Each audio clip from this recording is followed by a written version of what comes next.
প্রায় 34টি জেলার প্রবেশদ্বার হচ্ছে আমাদের যাত্রাবাড়ি ডেমরা। 55 বছরের হারিয়ে যাওয়া অনেক লম্বা সময়। প্রতিনিধি নির্বাচিত হয়েছিল, যারা এখানে এমপি নির্বাচিত হয়েছেন তারা কী করেছেন আমাদের সম্মানিত ভোটার জনগণ তারা দেখছেন। এখনও এখানে অনেক সমস্যা, জলাবদ্ধতা, পয় নিষ্কাশন সমস্যা, মাদক, তারপরে এখানে রাস্তার সমস্যা।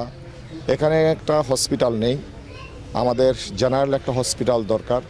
তারপরে সরকারি কলেজ নেই, বিশ্ববিদ্যালয় নেই, খেলার মাঠ নেই, এখানে পার্ক নেই। এগুলো হচ্ছে একেবারেই ফান্ডামেন্টাল ডিমান্ড।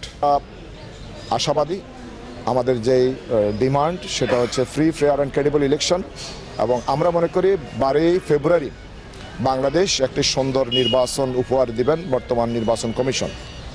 এটাই আমাদের জাতির প্রত্যাশা, আমাদের প্রত্যাশা।